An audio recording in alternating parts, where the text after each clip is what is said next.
Vijayawada central నియోజకవర్గం 59వ డివిజన్లోని సింగనగర్ కాలనీలో ప్రజల సమస్యలను అడిగి తెలుసుకునేందుకు పర్యటించారు ఎమ్మెల్యే.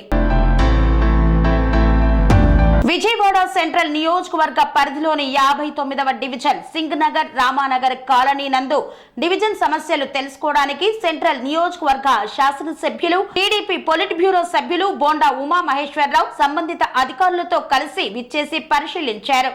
ఈ సందర్భంగా బోండా ఉమా మాట్లాడుతూ రాష్ట్రంలో ప్రజా పరిపాలన మొదలైందని సెంట్రల్ నియోజకవర్గంలో ఏ డివిజన్లో ప్రజల సమస్యలు తెలుసుకోవడానికి పర్యటిస్తున్నప్పుడు గత వైసీపీ ప్రభుత్వ కాలంలో ఆగిపోయిన సమస్యలు గుట్టలుగా కనబడుతున్నాయన్నారు. సెంట్రల్ నియోజకవర్గంలో గత వైసీపీ ప్రభుత్వంలో అభివృద్ధికి నోచుకొని స్కూల్స్, పార్కులు, అపార్ట్మెంట్లు, చుట్టుపక్కల ఖాళీ ప్రదేశాలలో వ్యర్థ పదార్థాలు పడవేయడం ద్వారా దోమలు ప్రబలి ప్రజలు అనారోగ్య పాలవుతున్నారని, తక్షణమే వాటిని శుభ్రపరచాలని పారిశుద్ధ కార్మికులను ఆదేశించారు.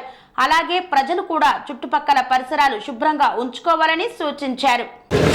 ఈ రాష్ట్రంలో మేలో జరిగిన ఎన్నికల తర్వాత ప్రజాప్రభుత్వం ఏర్పడిన తర్వాత విస్తృతంగా ప్రజల్లోకి వెళ్ళి గత 5 సంవత్సరాల నుంచి మరుగుపడిపోయిన సమస్యలు, నిర్లక్ష్యం చేయబడినటువంటి సమస్యల పరిష్కారం మీద పూర్తిగా మరి ఎమ్మెల్యేలుగా మేమందరం కూడా ప్రజల్లో ఉంటూ ఉన్నాం.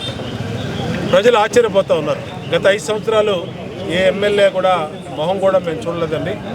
ఇవాళ ఎమ్మెల్యేలు అంటే ప్రజల్లో ఉంటున్నారు, తెలుగుదేశం ఎమ్మెల్యేలు అని చెప్పి సంతోషపడుతూ ఉన్నారు. ప్రజల్లోకి వెళ్ళటం వల్ల సమస్యలు పరిష్కారం అవుతూ ఉన్నాయి. ఎందుకంటే మాతో పాటు అధికారులు, డివిజన్ అధికారులు, కింద స్థాయి అధికారులు, ఏఈలు, డిఈలు, శానిటరీ ఇన్స్పెక్టర్లు వీళ్ళందరూ రావటం వల్ల ఆ సమస్యలను అప్పటికప్పుడే ప్రజల నుంచి విజ్ఞప్తి తీసుకొని వెంటనే ఆ సమస్యల మీద అధికారులు స్పందించడం వల్ల సమస్యలు పరిష్కారం అవుతూ ఉన్నాయి. దాని మీదే ఆ పరిష్కారం లక్ష్యమే ఇవాళ పాదయాత్రను చేస్తూ ఉన్నాం. ఈరోజు సెంట్రల్ నియోజకవర్గంలో సింగనగర్ ప్రాంతంలోని 59వ డివిజను రామానగర్ ప్రాంతంలో అపార్ట్మెంట్ వాసులందరినీ కలుసుకోవడం జరిగింది. అపార్ట్మెంట్ వాసులు కొన్ని శానిటేషన్ సమస్యలు చెప్పారు. అలాగే ఒక మోటారు రిపేర్ వచ్చిందని చెప్పారు. వెంటనే ఈ గారికి ఆదేశాలు ఇచ్చాం. కొత్త మోటార్ ఇమ్మన్నాం. రేపటికల్లా కొత్త మోటార్ వేస్తామని చెప్పి ఈ గారు తెలిపారు. అలాగే శానిటేషన్ వాళ్ళకు కూడా మరి గట్టిగా చెప్పడం జరిగింది. ఎందుకంటే వైరల్ ఫీవర్స్ ఎక్కువగా వస్తూ ఉన్నాయి. ఇటువంటి సమయంలో చాలా శుభ్రమైన వాతావరణం, పరిశుభ్రమైన వాతావరణంలో ప్రజలు ఉండవలసిన అవసరం ఉంది. కాబట్టి అది కూడా తెలిపాం. దానికి కూడా క్లీన్ చేయించడం జరిగింది. అట్లాగే ఇంకా రామానగర్ కాలనీ వాసులు కొన్ని సమస్యలు అడిగారు. ఆ సమస్యలు బస్ స్టాప్ కానీ, లైట్లు కానీ, కరెంటు కానీ అన్నిటిని పరిష్కరిస్తామని చెప్పి హామీ ఇచ్చాం. నిత్యం ప్రజల్లో ఉంటా ఉన్నాం. ప్రజా సమస్య పరిష్కారంలో ఈ ప్రజాప్రభుత్వం ముందడుగులో ఉంటుంది. రాబోయే రోజుల్లో మరింత మెరుగ్గా పరిపాలన అందిస్తాం.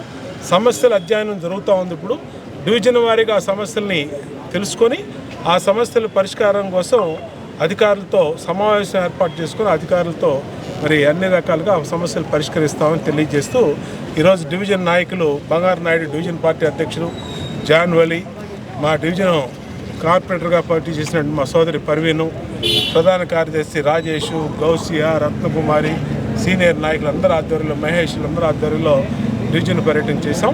రాబోయే రోజుల్లో మరింత జవాబుదారీతనంగా ఈ ప్రభుత్వం ఉంటుందని తెలియజేస్తారు. Sun Life multi speciality hospital ప్రజలకు నిరంతర వైద్య సేవలు అందిస్తున్న hospital. Diabetology, stem cell physician లో ఇండియాలోనే మొదటి డాక్టర్ గా పేరుగాంచిన డాక్టర్ విజయ్ భాస్కర్ గారు అత్యాధునిక విజ్ఞాన పరిజ్ఞానంతో అంతర్జాతీయ ప్రమాణాలతో సామాన్యులకు సైతం అందుబాటులోకి తెచ్చారు Sun Life multi speciality hospital ను. అనుభవజ్ఞులైన వైద్యులతో అన్ని రకాల వైద్య సేవలు, ఆపరేషన్స్, సర్జికల్ ఎమర్జెన్సీలు, ప్లాస్టిక్ సర్జరీలు, చికిత్స అందించనున్నారు. 24 గంటలు అందుబాటులో ఫార్మసీ మరియు అంబులెన్స్ సౌకర్యం కలదు. సంప్రదించండి Sun Life multi speciality hospital, Dammaiguda. Contact number 8121678234, 9700971100.